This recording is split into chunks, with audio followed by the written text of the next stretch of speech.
Il était une fois, dans un village devenu une ville posée aux portes de Clermont-Ferrand,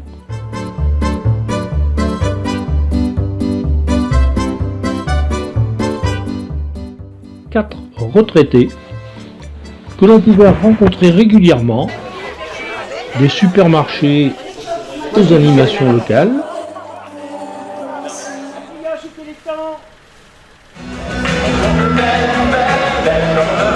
Presque tout le monde les connaissait ou croyait bien les connaître.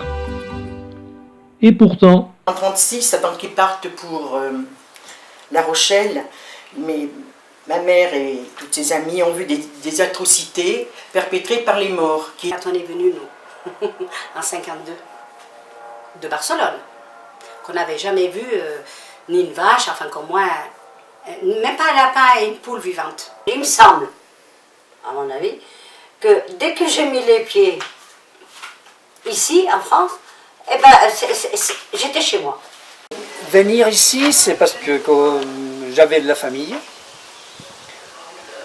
Donc, c'était une question de facilité, bien sûr, hein, Clermont-Ferrand. Nous avons su que notre papa était parti.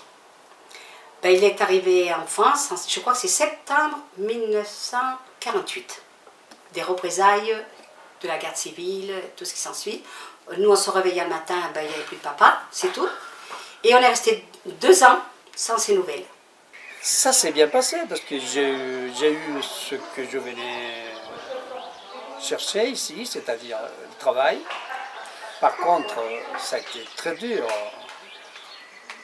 parce que quitter la famille en Espagne, ma mère, ma soeur, les amis, bien sûr, c'est surtout les amis à 18 ans.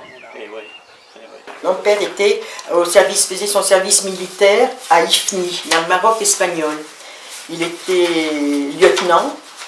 Il avait, comment dirais-je, il était issu d'une famille noble, ayant une situation très aisée. Et lorsque Franco est rentré en Espagne, ils leur ont dit, bon, vous êtes démobilisés, vous allez tous retrouver donc la compagnie de Franco et vous battre dans leur ligne. Mais lui et son régiment, son peloton, quand ils étaient à peu près une vingtaine d'hommes, n'ont pas voulu, ils ont suivi mon père. Quand j'allais en Espagne, moi, j'étais pas bien. Mes amis me manquaient. La France me manquait peut-être. Et peut-être ce qui m'a choqué un petit peu quand même, c'est quand on allait en Espagne et qu'on nous disait « Oh, toi, t'es rien ». Et pourquoi on n'est rien? Je leur dis pourquoi? Je dis parce qu'ici t'es pas espagnole et là-bas t'es pas française. Voilà. Ça peut-être, ça m'a... Alors est-ce que ça m'a su mal et que... Il fait d'Afrique et avec des régiments de morts. Alors eux, ils avaient tous les pouvoirs, mort, viol et mutilation sur les gens. Qu'avant d'être à Romagna, papa il a fait quand même presque 2 ans de camp de concentration à Perpignan. 2 ans sans ces nouvelles. Donc ce qui veut dire que pendant 2 ans, on portait le deuil. On avait nos petites chaussettes noires et des petites couettes. L'anecdote qui me touche toujours, c'est que j'ai reconnu mon papa à la frontière, qu'ils attendaient, oh mais il y en avait beaucoup de papas à la frontière. Et moi, il s'était rasé la moustache, alors qu'il avait une belle moustache. Et j'ai reconnu mon papa sans la moustache.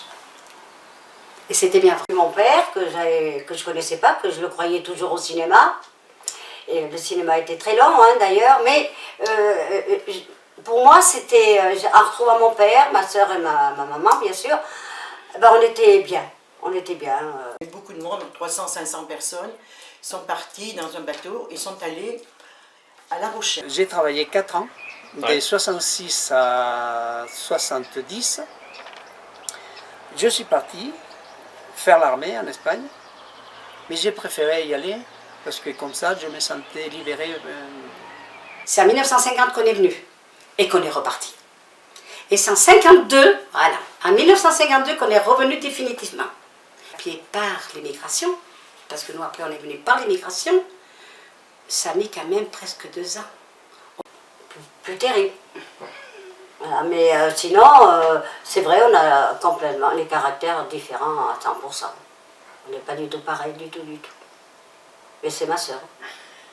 Arrivés à La Rochelle, ils les ont refoulés et le bateau s'en est retourné jusqu'à la frontière espagnole. Février 1939, maman est arrivée à la frontière française, à Portbou, où on les a laissés le train les a laissés en race campagne. Ils ont dû faire à pied de Portbou, de la campagne, jusqu'à l'arrivée à, comment on appelle ça, à Cerbère. Ma vie s'est faite ici. Voilà. Je renie pas, jamais je renierai ma patrie. C'est l'Espagne, je suis née là-bas, je suis espagnole, d'accord, mais maintenant, il faut quand même comprendre, je suis française, et de cœur, mais je ne renierai jamais, je ne vais pas dire origine, ça m'énerve. Pour se laver ses dents, c'était on appelle ça, un robinet dans la cour, au milieu de tout le monde, et ils allaient pour les restes sur la plage, parce que la plupart du temps, ils couchaient sur la plage, manque de baraquement. J'ai toujours eu le rôle de l'aîné, mais à responsabilité. Premièrement, à cause de mes parents, sachant pas lire et écrire. Vous avez appris le français comment alors? Eh ben, ça me fait rire parce que j'ai beaucoup appris dans le bal. À l'école, alors donc, ça ne me dérangeait pas. Hein. On arrivait, ils me demandaient ce que je voulais faire, si j'avais envie de travailler ou pas. On ne dit pas ça à un enfant. Quand on allait à Barcelone, mes oncles parlaient catalan, ma grand-mère aussi. Moi, je mélange les deux. Alors, oui, catalan et espagnol, ça fait un sacré beau mélange. Hein. Mon père travaillait dans les mines, une mine à Chambeuil, et pour lui, c'était une couverture. Comme il avait combattu et qu'il connaissait le maniement des armes, il travaillait, il était à la mine, il entraînait les jeunes et les moins jeunes, ceux qui venaient dans le maquis, il les entraînait. En 1960, il y avait quand même 3 millions de chômeurs, des Espagnols qui sont partis. C'est que j'étais en admiration devant lui. Quand il parlait de politique, j'aimais ça. Voilà, ça m'intéressait. Moi, Franco, j'ai bu de champagne, j'avoue que quand il est mort, voilà. Pour nous, c'était à cause de lui qu'on était séparés de notre famille. Les femmes qui étaient là, elles ont dit rien, il n'y a pas d'hommes, on est toutes seules. Mais si, vous avez des hommes, on les a vus. Ils ont été avertis par Monsieur X, je ne dis pas son nom parce qu'il a joué un grand rôle là-bas sur Muraille et partout. Ils sont partis en Espagne. Ah oui. Et puis maman a suivi. Ah ouais. Donc, ils les ont cachés là, sous la trappe. Ils sont restés là très longtemps et ils ont tout mis en place et tout. Et les Allemands ont vraiment molesté les femmes.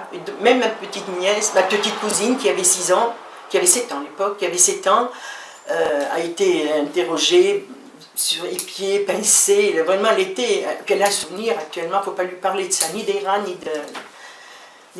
Et aujourd'hui, vous vous sentez vraiment romagnatoise? Ah, moi je suis très romagnatoise. Moi je me suis sentie romagnatoise à fond, mais je suis quand même attirée par l'Espagne, je veux dire. Je fais rien, moi, de pas y aller, ça me... Ah non. Ça me manque pas. Voilà. Moi c'est pas... Maman était enceinte. Et là, quand ils ont vu qu'elle était enceinte, ils lui ont mis la mitraillette sur le ventre. Ils nous dit où est ton mari? Et je dois dire aussi que ça me plaît ici. Mais ça en Auvergnat, oui. Ah oui, vous sentez Auvergnat, hein? Écoute, France-Espagne, à Paris, c'est les Espagnols qui ont gagné.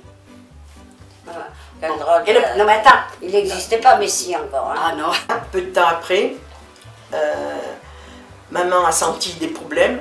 Elle était enceinte, elle n'avait pas de 7 mois. Le cousin, Manolette est mort il y a un petit moment maintenant, le pauvre. Et ben suite à ça, j'ai pu remis les pieds. Sage-femme, oui, sage-femme.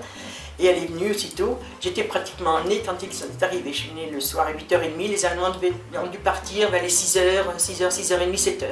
J'aurais aimé être une vedette, mais bon. Ça n'empêche pas l'autre. Ça c'est Françoise. Et peut-être que j'aurais percé là, on ne sait pas. Il est peut-être pas trop tard. Oh oui, je sais pas. Il a jamais trouvé pas. Moi je pense que c'est, mais bon.